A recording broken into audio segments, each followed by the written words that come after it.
하느니라. 아멘. 혀와 믿음이라는 제목으로 본문의 말씀을 좀 살펴보도록 하겠습니다. 여러분, 행함이 없는 믿음은 죽은 것이라고 할 때 이 행함은 막연한 행동을 의미하는 게 아니라 믿음의 토대 위에서 일어나는 행위를 뜻한다라고 지난주에 말씀을 드렸습니다. 무엇이 죄인을 의롭게 하는가라는 질문 앞에서 우리 모두가 조심해야 할 것은 우리의 행함이 우리를 의롭게 할 수 있다라고 생각하거나 말해서는 결코 안 되는 겁니다.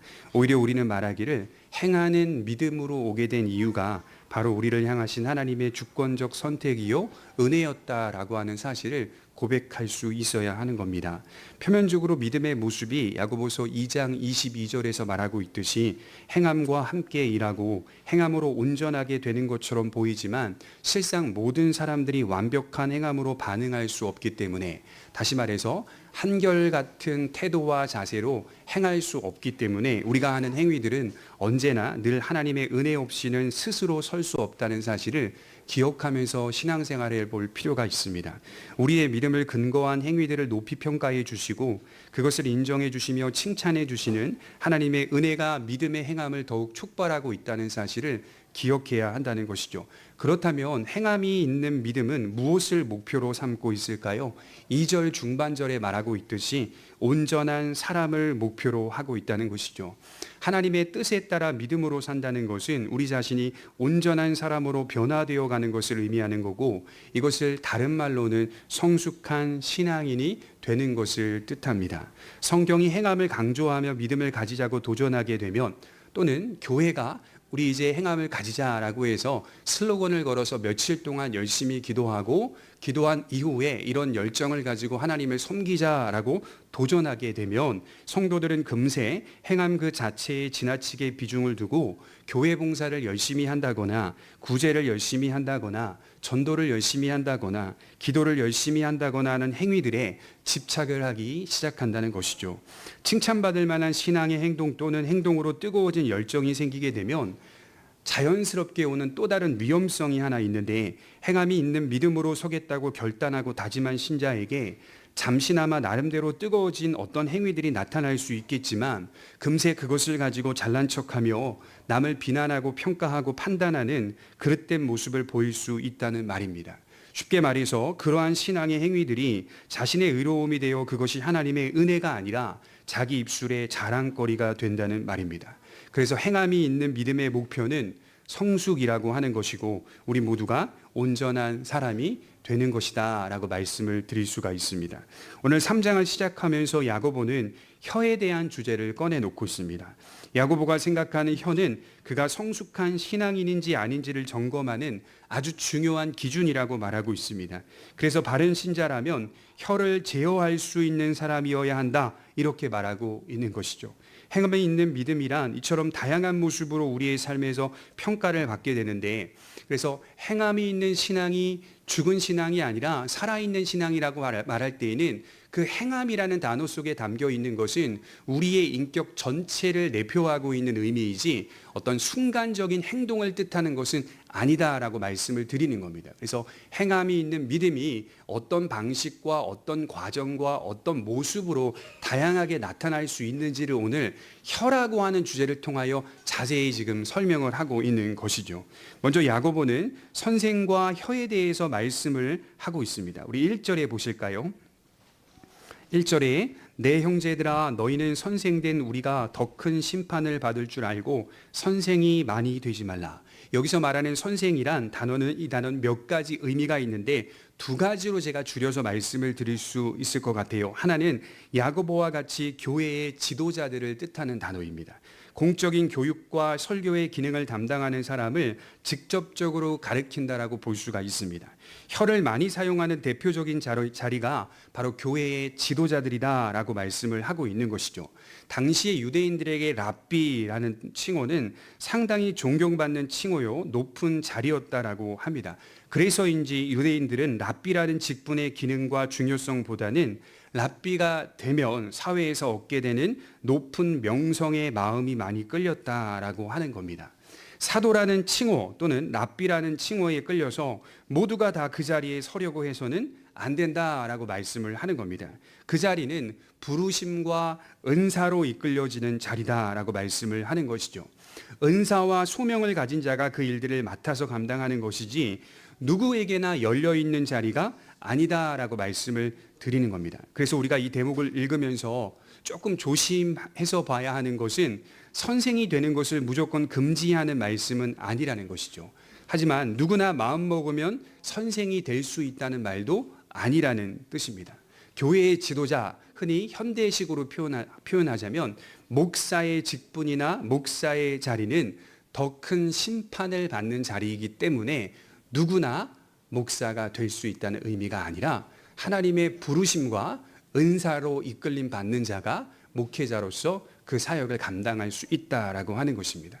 양들을 바른 길로 이끌지 않는 것은 양의 책임이 아니라 목자의 책임입니다. 누가 더 큰 책임이 있고 누가 더 큰 심판이 있는가라고 묻는다면 중요한 직무를 감당하는 그 자리에 더 큰 책임이 있다라고 말씀을 드리는 겁니다. 왜 훨씬 더 큰 책임이라고 말할 수 있습니까? 여러분, 사도와 교사 그리고 목사의 직분은 인간의 영혼을 다루는 직분이기 때문입니다. 그래서 개혁파들은 목사를 영혼의 의사라고 했어요. 그래서 존 플레벨이라고 하는 사람은 계속 이걸 강조해요. 영혼의 의사, 계속 이것을 강조하는 걸 볼 수가 있는데, 육신의 의사는 육체의 생명만을 다루지만 영혼의 의사는 영원한 생명을 다루기 때문에 훨씬 더 무거운 책임이 있다라고 하는 것이죠. 이 자리를 맡아 섬기는 지도자가 혀를, 즉 또는 말을 바르게 사용하지 않는다면 양들은 잘못된 영향을 받을 수밖에 없습니다. 그래서 예수님까지도 성경 곳곳에서 거짓 지도자들을 삼가라라고 말씀하는 대목이 나옵니다. 마태복음 7장 15절에 보면 거짓 선지자들을 삼가라, 양의 옷을 입고 너희에게 나아오나 속에는 노략질하는 일이라. 양의 옷을 입고 나아오지만 속에는 일이다, 이렇게 말하고 있죠. 노략질하는 일이다라고 말씀을 하고 있죠. 그래서 거짓 교사들이 받게 되는 심판은 훨씬 무겁고 크다는 것을 의미하고 있습니다. 미래에 이러한 큰 심판이 기다리고 있다라고 한다면 사도가 되는 것이 또는 선생이 되는 것이 쉽게 생각할 수 있는 주제가 아니다라고 말씀을 드리는 겁니다. 저에게 한번 생각을 해볼게요. 제가 목사로 임직을 받기까지 가장 많이 고민한 것이 바로 이 문제였습니다. 혹여나 주님의 약물인 성도들을 바르게 가르치지 못한다면, 그리고 제게 가르칠 만한 은사가 없다면, 저에게 아무리 큰 부르심이 있다 하더라도 그것은 목사의 자격으로 부족한 것이라고 생각을 많이 했습니다. 그러니까 부르심이 있다고 목회자가 되는 게 아닙니다. 부르심과 동시에 하나님이 누군가를 부르셔서 목회자 삼으시면 그 목회자는 가르치는 은사까지 같이 갖고 있게 됩니다. 이게 보통 목사를 세우는 제일 중요한 자격이었습니다. 부르심이 있는 자가 가르치는 은사가 없으면 목사가 아닌 겁니다. 목사의 자격으로 미달인 겁니다. 그래서 이것을 노회가, 지교회가 판단하여 세우게 된다라고 말씀을 하고 있다는 것이죠. 이것이 저에겐 가장 큰 고민이었고 가장 큰 생각이었습니다. 그리고 나중에 받게 될 심판은 어떡하나, 제가 올바로 가르치지 못했을 때 받게 되는 미래의 심판은 어떡하나, 저에게는 지금도 그 생각이 아주 많이 있습니다. 그래서 감사하면서도 두렵다는 생각을 많이 합니다. 이처럼 선생이 되려고 하는 자들은 그 역할을 심각하게 생각해 봐야 한다라고 말씀을 하고 있다는 것이죠. 다른 의미로는 우리의 혀가 다른 사람들 위해서 군림하지 않도록 주의하라라고 말씀을 하고 있다는 것이죠. 그래서 지금 야고보가 사용하고 있는 선생이라는 단어는 단순히 직분으로서만 말하는 게 아닙니다. 두 번째 의미가 어떤 의미냐면 성도들과의 관계 속에서 일어나는 어떤 위치와 상태를 뜻하고 있다는 것이죠. 칼빈 주석을 보니까 칼빈은 이 대목을, 선생이라는 단어를 이렇게 해석을 했어요. 헐뜯는 눈초리로 남을 내려다보는 사람. 선생을 어떻게 해석했냐면 헐뜯는 눈초리로 남을 내려다보는 사람, 이렇게 해석을 하고 있더라고요. 그러니까 칼빈은 이것을 단순히 목회자나 단순히 사도나 단순히 랍비라는 직분에만 국한해서 이해를 하고 있지 않았다는 겁니다. 그러니까 우리의 혀가, 우리의 말이 다른 이들과의 관계에서 어떻게 나오고 있는지를 점검하라라고 말씀을 하고 있다는 것이죠. 제가 의역해서 이렇게 해석할 수가 있을 것 같아요. 너희는 선생들 같이 되려 하지 말고 오직 배우는 자의 태도로 겸손하게 말하라. 야고보는 지금 그렇게 얘기하고 있는 거예요. 남에 대하여 쉽게 말하고 판단하고 비난하는 자들은 더 엄하고 더 혹독한 심판을 받게 될 것이다 라고 말씀하고 있는 내용입니다. 이렇게 사람들을 만나서 대화를 해보면 유난히 선생처럼 말하는 분들을 많이 봅니다. 항상 위에서 말하듯이 가르치려고 하는 분들을 많이 만납니다. 때로는 그 말이 틀린 말은 아니지만 마음이 불편할 때가 많이 있습니다. 평가하고 판단하고 비판하는데 아주 유능한 사람이 있고 탁월한 사람이 있습니다. 이런 경우 그 사람을 만나고 싶지 않죠. 제가 어떤 분과 교제를 하려고 하는데 또 목사님이죠. 어떤 형님이죠. 그냥 이런저런 이야기하면서 교제하고 싶은 마음으로 만남을 계속적으로 가지려고 노력하고 수고했습니다. 그런데 자꾸만 위에서 가르치려는 형님의 모습을 보니까 더 이상 만나고 싶지 않은 겁니다. 듣다 보면 틀린 말은 아니지만 그냥 제가 교제하고 싶은 것인데 가르침 받다가 돌아온 것 같은 느낌을 한두 번 받은 게 아닙니다. 그리고 다시는 만나고 싶지 않은 겁니다.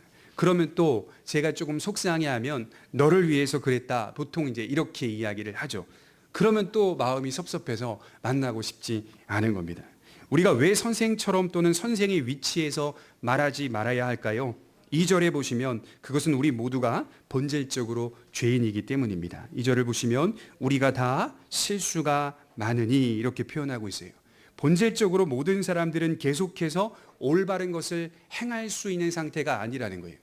오늘 잠깐 올바른 것을 행할 수 있을지 몰라도 내일 올바른 것을 계속하여 한결같은 태도로 행할 수 있는 상태는 아니고 그런 존재도 아니다라고 하는 것을 심각하게 생각한다면 다른 사람들과 대화할 때 실수를 줄일 수 있다라고 하는 것입니다. 다른 사람들을 판단하는 일을 줄일 수 있고 다른 사람들을 비판하는 일을 줄일 수 있다는 겁니다. 예수님께서 말씀하시기를 마태복음 7장 1절에 비판을 받지 아니하려고는 비판하지 말라. 너희가 비판하는 그 비판으로 너희가 비판을 받을 것이요 너희가 헤아리는 그 헤아림으로 너희가 헤아림을 받을 것이니라. 우리의 혀가 우리의 마음을 드러내 주듯이 이미 우리의 마음속에 다른 사람을 헤아리며 관계를 맺고 있다는 것이죠. 여기 헤아리다라는 단어는 측량하다라는 뜻입니다. 좋게 말하면 계산하다라는 뜻이죠. 쉽게 말하면 계산하다. 이미 다른 사람들과의 관계를 맺고 있는데 이미 나는 그 사람에 대해서 계산을 하고 있는 상태, 저울질하고 있는 상태다라고 말씀을 하는 것이죠. 그래서 우리는 항상 겸손한 자세와 진실한 태도로 다른 사람들과 관계를 맺으며 혀를 사용해야 한다라고 말씀을 하는 겁니다. 두 번째로 야고보는 혀의 세력과 영향력에 대해서 말씀을 하고 있어요. 우리 3절을 한번 볼까요? 3절과 4절을 같이 읽겠습니다. 시작. 우리가 말들의 입에 재갈 물리는 것은 우리에게 순종하게 하려고 그 온 몸을 제어하는 것이라. 또 배를 보라. 그렇게 크고 광풍에 밀려가는 것들을 지극히 작은 키로서 사공의 뜻대로 운행하나니. 혀가 가진 세력은 실로 강력하고 엄청난 것 같아요. 말과 재갈이라는 비유를 쓰고 있고 배와 작은 키라는 비유를 통하여 설명하고 있습니다. 여러분 여기서 말하는 말은요 우리의 말을 말하는 것이 아니라 동물을 의미하는 것이죠. 몸집이 큰 그 말을 의미하는 겁니다. 말은 몸집이 큽니다. 그런데 그 큰 몸집을 가진 말을 조종하는 것은 말의 입에 달린 재갈이라고 하는 겁니다. 재갈을 통해서 말의 움직임은 제어가 되는 겁니다. 고대 영화를 좋아하시는 분은 아시겠지만 고대 전쟁 영화를 보면 말을 타고 달리는 장면이 많이 나오는데 이 모든 말들이 갖고 있는 공통적인 특징이 하나 있는데 작은 재갈을 입에 물고 있다는 것입니다.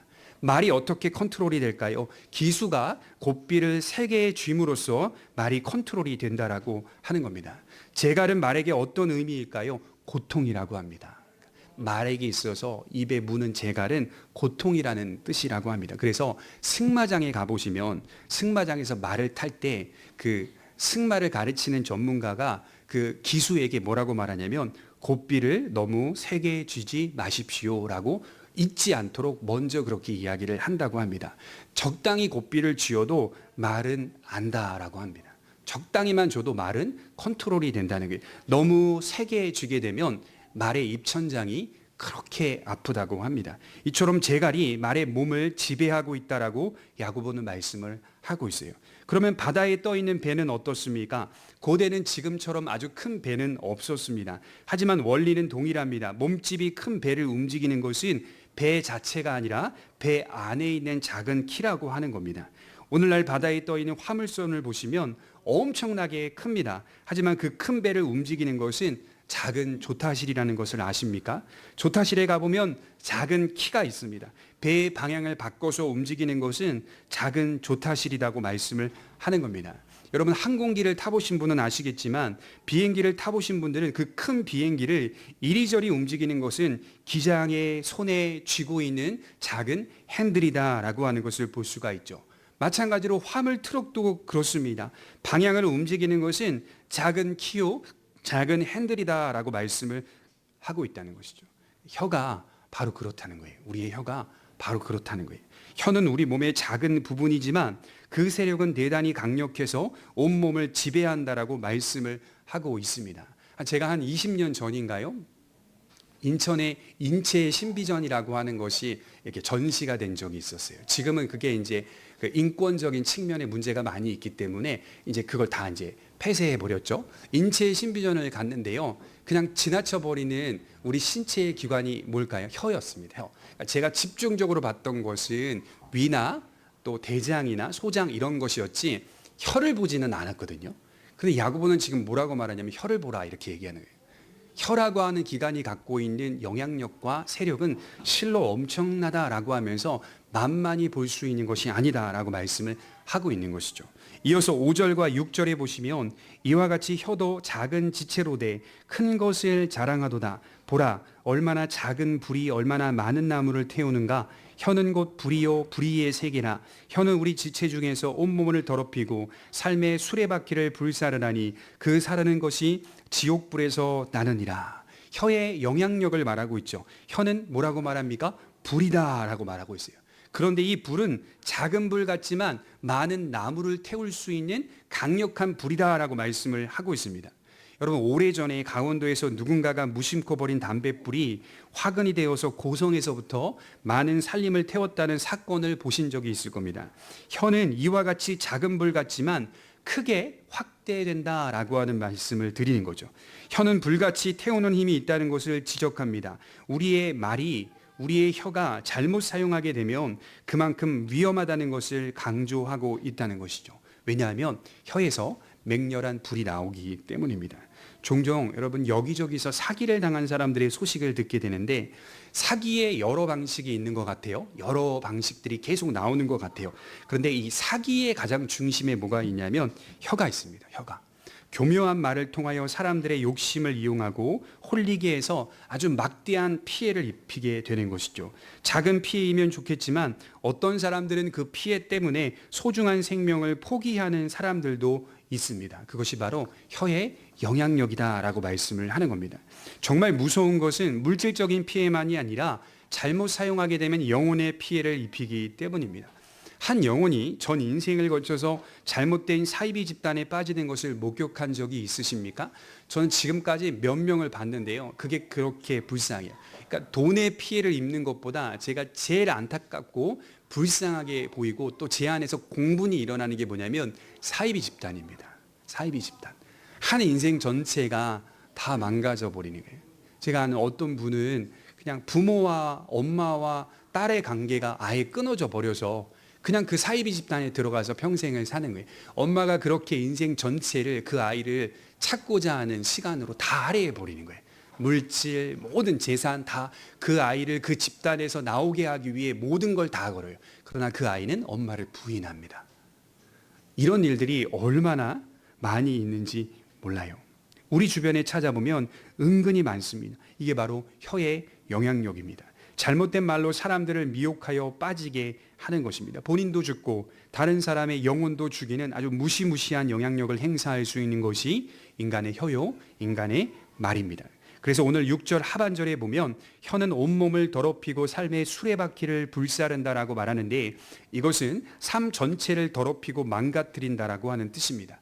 마침내 결국 그런 혀는 지옥불에서 타고 말 것이다 라고 야고보는 말씀을 하고 있어요. 아무것도 아닌 것 같지만 저와 여러분들이 사용하고 있는 혀는 엄청난 영향력을 행사하는 것이다 라고 말씀을 드리는 것이죠. 또한 야고보는 우리의 혀를 향하여 불의의 세계다 6절에 그렇게 말하고 있어요.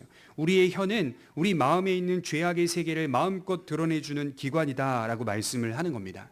불의의 세계가 혀를 통해 마음껏 드러나는 겁니다. 혀와 인간의 타락과 비참한 상태가 서로 항상 맞물려 있고 직결되어 있는 상태다라고 말씀을 하는 겁니다.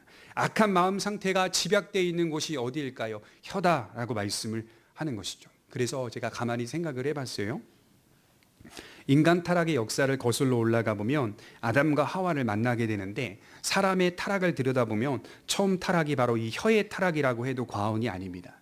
하나님께서 묻죠. 어찌하여 내가 먹지 말라고 한 그 나무 열매를 먹었느냐? 라는 질문 앞에서 창세기 3장 12절에 아담은 이렇게 대답하죠. 하나님이 주셔서 나와 함께 있게 하신 여자 그가 그 나무 열매를 내게 줌으로 내가 먹었나이다. 이 문장을 자세히 들여다볼 필요가 있어요. 혀의 타락을 볼 수가 있는데, 이것은 내가 잘못했습니다가 아니라 하나님이 주셔서, 왜 여자를 만드셔서, 왜 선악과를 만드셔서 타락한 아담의 마음이 혀를 통해 입증되고 있는 거예요.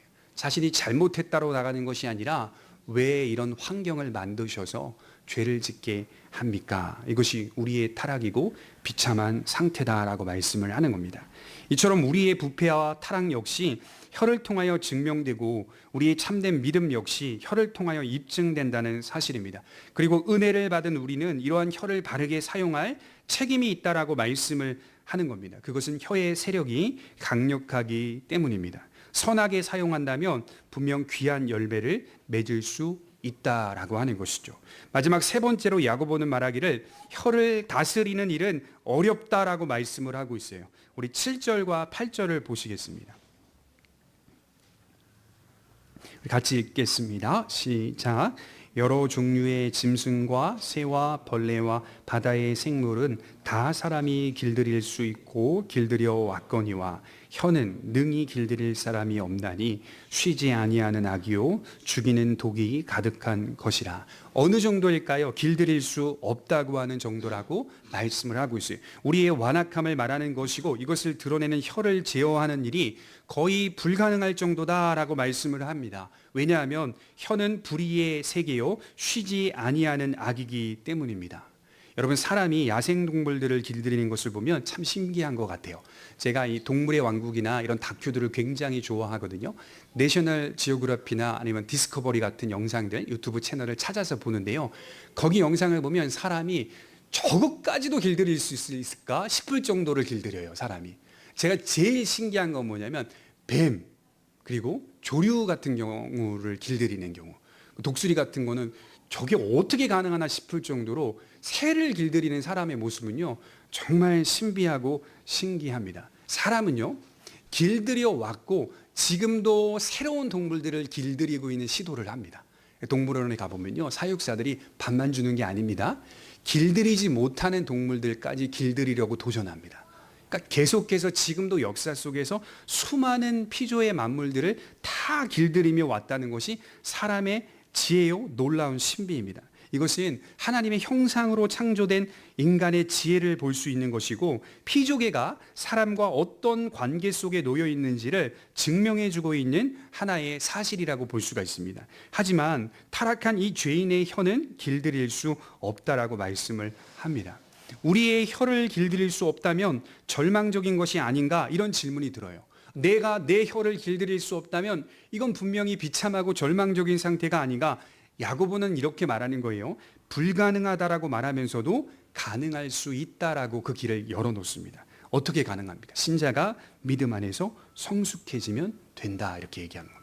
믿음 안에서 신자가 성숙해지면 된다. 2절에 말하고 있듯이 우리가 다 실수가 많으니 온전한 사람이 되는 것은 불가능할 겁니다. 하지만 온전한 사람이 되어가는 것은 가능하다는 거예요. 그러니까 이 세상에서 완벽한 사람, 2절에 말하는 온전한 사람이라는 단어가요, 영어 표현으로는 퍼펙트라고 되어 있더라고요. 완벽하게 흠이 없는 사람, 그 사람은 이 세상에 누구도 없는 거예요. 그러나 온전한 사람은 있어요. 온전한 사람으로 변화되어가는 성숙한 사람이 있어요. 그러니까 예를 들자면 완전한 가정은 없지만 온전한 가정은 있다, 이런 표현이 있거든요. 이 가정이 온전하다라고 말할 때에는 온전한이라는 단어의 의미가 완벽한 상태의 가정을 뜻하는 것은 아닙니다. 흠은 있지만 그럼에도 불구하고 그 가정이 그리스도의 사랑 안에서 한 몸이 되어서 하나님이 기뻐하시는 것을 놓지 않고 살아가는, 부모는 부모로서 자녀는 자녀로서 믿음 안에서 행할 것들을 행하고 하나님을 바라보며 사는 것 자체가 우리는 온전한 가정이라고 평가할 수 있는 것이죠. 이 땅을 살아가면서 누구도 어떤 가정도 완벽한 가정은 없습니다. 완전한 가정은 없습니다. 그러나 온전한 사람이 되어가는 것, 온전한 가정이 되어가는 것은 가능하다라고 하는 것이 성경이 말하고 있는 주제입니다. 어떻게 될 수 있느냐? 우리의 입에 영적인 재갈을 물리면 된다라고 말씀을 드리는 겁니다. 제가 얼마 전에 한 근 10년이 넘은 것 같아요. 10년이 넘은 기간 동안 만나지 못했던 형님과 감자탕 집에서 만났어요. 이제 형님이 감자탕을 시켜주시면서, 물론 돈은 제가 냈지만, 안 내요. 그래서 제가 냈지만, 같이 밥을 먹으면서 이야기를 하는데, 이제 소주를 딱 이제 시켜서 소주를 먹어요. 소주를 드시면서 하시는 말씀이 그러는 거예요. 보니까 10년 이전의 너의 모습과 10년 이후에 지금 너의 모습이 좀 많이 달라진 것 같다. 그래서 이제 뭐 술에 취한 건지 뭔지는 모르겠지만 웃으면서 하시는 말씀이 이렇게 말씀하신 것 같아요. 좀 더 여유가 생긴 것 같고, 좀 더 뭔가 신앙에 좀 깊어진 것들이 좀 일어난 것 같다. 그래서 신앙의 기품이 있는 것 같고 여유가 좀 생긴 것 같다. 이렇게 말씀을 하시는 걸 들었습니다. 그리고 나서 이제 그게 빈말인지 진짜인지 모르겠지만 식사 다 하고 이야기를 하고 뭐 교회를 다녀야 된다 이런저런 이야기를 하고 등등 하고 이제 돌아오는 길에 기분이 좋더라고. 일단은 그러니까 빈말이라도 기분이 좋잖아요. 시간이 지나고 나서 누군가를 만났을 때 누군가가 저에게 평가를 할 때 그렇게 이야기를 한다면, 깊어진 것 같고 신앙에 여유가 생긴 것 같아 라고 누군가가 이야기를 한다면 그 자체로 저에게는 상당히 하나님 앞에 감사할 이유가 된다는 것이죠. 아, 감사하다. 누군가에게 그렇게 비춰진다는 것이 감사하다. 여러분, 성숙한 신앙인이 되어가는 것은 모든 사람들이 행해야 될 과제입니다. 책임입니다. 맨날 똑같은 신앙의 위치에 있는 것은 하나님이 기뻐하시는 게 아닙니다. 교회 들락날락 거리는 게 신앙이 아니라고 제가 누차 말씀드렸죠. 긴 시간 동안 내가 신앙의 성숙함을 계속해서 세워가고 있는가라고 하는 것이 우리가 분명하게 짚어가야 할 점검입니다. 그 중에 핵심적인 점검이 뭐냐면 혀라고 하는 겁니다. 혀. 영적인 재갈을 입에 물릴 수 있는 사람이 되어야 한다라고 하는 것이 성경의 가르침이다라고 말씀을 드리는 거죠. 그러려면 우리가 무엇보다 초점을 맞춰야 될 게 뭘까요? 내가 어떤 사람일까? 나는 이렇게 부족한 사람이네. 난 이렇게 흠이 많네. 여기에 초점을 맞추라고 성경이 말하지 않고요. 하나님께 마음을 두라 이렇게 얘기합니다. 하나님께 마음을 두라. 이제 찌그러진 깡통이 있으면 그 찌그러진 깡통을 핍니다. 근데 그 찌그러진 깡통을 잘 피기 위해서는 어떤 방법을 사용하냐면 정상적인 깡통을 갖고 와서 비교를 해본다라고 합니다. 그냥 찌그러진 깡통 하나만을 가지고 피는 게 아니라 정상적인 깡통을 옆에 두고 피면서 이 찌그러진 깡통이 원형에 가깝도록, 정상적인 깡통의 원형에 가깝도록 바라보면서 핀다고요. 실제 초점은 정상적인 깡통에 있는 겁니다. 이 말씀을 드리는 이유는 인간의 원형이 누구냐 이 말이에요. 인간의 원형은 하나님이십니다. 하나님께 초점을 둬야 우리가 얼만큼 망가져 있는지를 판단할 수가 있습니다. 점검할 수가 있습니다. 그렇기 때문에 우리의 마음과 온 신경이 하나님께 초점을 두는 일이 영적인 재갈을 물릴 수 있는 아주 중요한 지혜다라고 말씀을 드리는 겁니다. 비록 혀가 죽이는 독처럼 강력하지만 믿음 안에서 참되게 사는 자에게는 하나님을 찬송하고 좋은 열매를 맺을 수 있다라고 하는 사실을 열어놓은 겁니다. 그래서 10절과 12절에 보면 이렇게 이어지고 있어요. 한 입에서 찬송과 저주가 나는도다. 내 형제들아, 이것이 마땅하지 아니하니라. 샘이 한 구멍으로 어찌 단물과 쓴물을 내겠느냐. 내 형제들아, 어찌 무화과 나무가 감난 열매를, 포도나무가 무화과를 맺겠느냐. 이와 같이 짠물이 단물을 내지 못하느니라. 일종의 모순을 말하고 있는 것이죠. 그런데 이 모순 속에도 굉장히 긍정적인 것을 발견할 수가 있는데, 우리의 입이, 신자의 입이 하나님을 찬송할 수 있다라고 하는 가능성이 열린 겁니다. 한 입에서 하나님을 찬송하고 있다라고 하는 가능성이 열리는데, 문제는 뭐냐? 하나님을 찬송하고 예배하던 혀가 다른 형제들을 판단하고 비판하며 저주하는 일이 우리의 현실 속에 계속 일어나고 있다라고 하는 것이죠. 내 혀에서, 내 말에서 그 일들이 일어나고 있다라고 하는 사실입니다. 하지만 신자는 하나님의 은혜를 입어서 이것을 고쳐간다라고 말씀을 하는 겁니다. 고친다는 게 무슨 뜻입니까? 성숙해 간다는 뜻일 겁니다. 이 모순을 하나님의 은혜로 말미암아 극복해 가고 있다. 이것이 성도다라고 말씀을 하는 겁니다. 무엇으로 그럼 극복할 수 있습니까? 15절에 다음 주에 살피겠지만 위로부터 주어지는 은혜로 극복할 수 있다라고 야고보는 말하죠. 목사인 저도 때론 제가 뱉은 말을 다시 집어넣고 싶을 때가 정말 많습니다. 내가 실수했구나 이 정도가 아니라 다시 주워 담고 싶을 때가 얼마나 많은지 몰라요. 그러니까 여러분, 제가 이렇게 설교를 편안하게 하는 것 같지만 설교하고 나서 제가 저녁에 집에 돌아가서 기도하며 이제 하루를 마감할 때는 제 설교가 주마등처럼 제 머릿속에 지나가는 거 아십니까?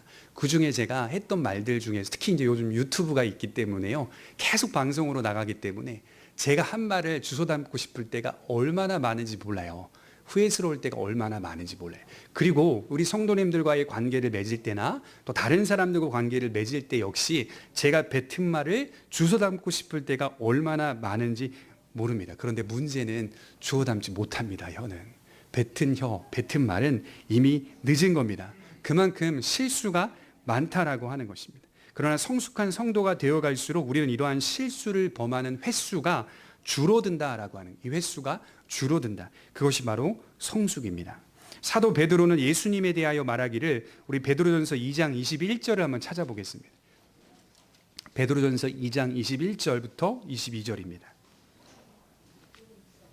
중요한 표현을 하고 있는데요.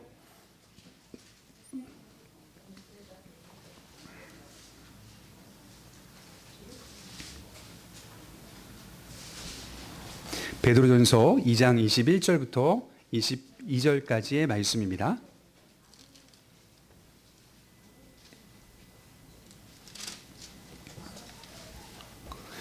우리 같이 읽겠습니다. 시작. 이를 위하여 너희가 부르심을 받았으니 그리스도도 너희를 위하여 고난을 받으사 너희에게 본을 끼쳐 그 자취를 따라오게 하려 하셨느니라. 그는 죄를 범하지 아니하시고 그 입에 거짓도 없으시며. 베드로는요, 지금 베드로 서신을 쓰면서 예수님에 대하여 기록하고 있는데 이 기록은 단지 어떤 증인으로서, 어떤 것을 들은 증인으로서 기록하는 것이 아니라 예수님을 직접 본 자로, 주님과 동고동록한 자로 그렇게 예수님을 표현하고 기록을 하고 있는데, 예수님에 대하여 이렇게 말하고 있어요. 그는 죄를 범하지 않으실 뿐만이 아니라 그의 입에는 거짓이 없었다라고 말씀을 합니다. 그럼 예수님은 어떤 분이라고요? 그 혀는 완전한 분이었다라고 말씀을 합니다. 거짓 없이 다른 사람들을 대하신 분, 완전한 사람이라는 뜻입니다. 이런 것이구나 베드로는 몸소 경험했어요. 아, 하나님의 형상이 이런 것이구나, 정말 하나님의 원형이 이런 것이구나 라고 하는 것을 베드로는 직접 경험했습니다. 여러분, 그럼 한번 야고보를 생각해 볼까요? 야고보는 베드로보다 예수님과 살았던 시간이 훨씬 많은 사람입니다. 왜냐하면 예수님의 친동생이기 때문에. 야고보는, 이 편지를 쓰고 있는 야고보는 역시 예수님의 인생을 다 보았고 예수님의 모든 것들을 알았습니다. 형은 항상 거짓이 없었습니다. 형은 항상 범죄하지 않았습니다. 그것을 정확하게 목격했습니다. 주님이 이렇게 사신 것을 주님이 하나님이심을 증명하신 것이고, 동시에 너희에게 본을 끼쳐서 우리에게 본이 되셔서 그 자취를 따라오게 하려 하신다라고 말씀을 하고 있는 것이죠. 그러니까 베드로나 야고보나 모든 신자에게 강력하게 도전하고 있는 것은, 예수님께서 그렇게 사신 이유는 너희에게 본을 끼쳐 그 자취를 따라오게 하려 하셨느니라 라고 하는 목적이 있다는 뜻입니다. 우리의 혀는 불가능하지만 하나님의 은혜로 말미암아 그 자취를 따라갈 수 있는 닮음의 역사는 열려 있다라고 하는 것이죠.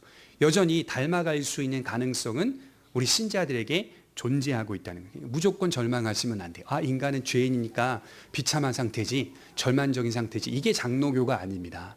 장로교는 비참한 상태와 절망적인 상태의 모습을 분명하게 성경을 통해 비추어 주고, 성경 안에서 성령의 도움을 받아 절망을 넘어서서 소망적인 사람이 되는 것, 온전한 사람이 되는 것까지 가는 것이 장로교의 가르침입니다. 문이 닫혀 있는 것이 아니라 열려 있습니다. 그러나 우리의 능력과 힘으로는 되지 않는다라고 하는 것을 분명하게 이야기하는 것이죠.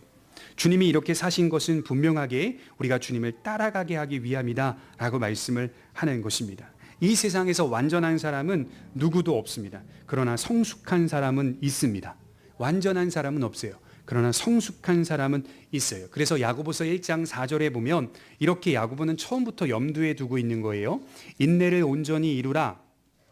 이는 너희로 온전하고 구비하여 조금도 부족함이 없게 하려 함이라. 이게 무슨 말이냐면 완전한 사람을 향하여 나아가는 너희의 모습이야, 이렇게 얘기하는 거예요. 완전한 사람을 향하여 나아가는 너희의 모습이 어떤 모습이어야 하냐? 인내를 온전히 이루는 모습이어야 한다. 그래야만 온전하고 구비하다, 부족함 없는 사람으로 세워질 수 있다라는 뜻을 야고보는 처음부터 1장부터 우리에게 의도하고 있는 내용이다라고 말씀을 드리는 겁니다. 하나님의 성령이 우리의 마음을 지속적으로 바꾸어 주신다는 것을 우리는 믿습니다. 그래서 우리 주님도 말씀하시기를, 마태복음 7장 17절에 말씀하시기를, 이와 같이 좋은 나무마다 아름다운 열매를 맺고 못된 나무가 나쁜 열매를 맺나니 좋은 나무가 나쁜 열매를 맺을 수 없고 못된 나무가 아름다운 열매를 맺을 수 없느니라. 여러분, 이 원리가 되게 중요해요. 왜 중요하냐면 좋은 나무는 아름다운 열매를 맺는다는 이 원리가 좋은 나무는 결코 나쁜 열매를 맺을 수 없다는 뜻이기 때문입니다. 야고보는 주님의 말씀을 정확하게 알고 있는 거예요. 그러니까 여러분 한번 생각해 보십시오. 좋은 나무가 좋은 열매를 맺는다는 것은 좋은 믿음이 항상 좋다라는 뜻은 아닙니다. 잘 기억하셔야 돼요. 좋은 믿음이 항상 좋은 믿음으로 나아간다라는 뜻은 아닙니다. 그러니까 열매로 보자면, 나무와 열매의 관계를 보자면 좋은 나무에서 나는 열매라 하더라도 흠은 있습니다. 흠은 있지만 좋은 나무에서 나는 그 열매가 좋은 열매는 맞습니다. 그죠? 그래서 최상품의 열매를 이렇게 들여다보면 최상품이 흠이 없는 과일이다라고 말을 하기도 하지만 실제 그 과일을 자세히 들여다보면요, 흠들이 다 있습니다. 현미경 같은 곳으로 자세히 들여다보면 여러 흠들은 있지만 그냥 우리가 보는 일반적인 눈에는 최고의 상품처럼 보이는 열매이다라고 하는 것이죠. 그러나 그 열매가 나기까지 과정 속에는 뭐가 있죠? 바람을 맞아야 되고요, 뜨거운 햇빛을 견뎌야 되고 엄청난 소나기 같은 비를 맞기도 해요. 그러니 당연히 열매에 흠이 있을 수밖에 없죠. 제일 중요한 건 뭐냐면 그렇지만 좋은 열매는 맺는다라고 하는 것이 핵심적인 가르침입니다. 이 말씀을 제가 드리는 이유는 야고보가 지금 마지막 절에서 말씀을 하고 있듯이 무화과 나무가 감람 열매를, 포도나무가 무화과라고 하는 열매를 맺을 수는 없다라고 11절 12절에 말씀을 하고 있죠. 이건 무슨 뜻이냐면 종을 뛰어넘는 다른 열매를 맺을 수는 없다, 이런 뜻입니다. 종을 뛰어넘는. 흠은 있더라도 좋은 나무라면 좋은 열매를 맺죠. 같은 종이기 때문이에요. 그러나 무화과 나무가 감람나무의 열매를 맺을 수는 없다.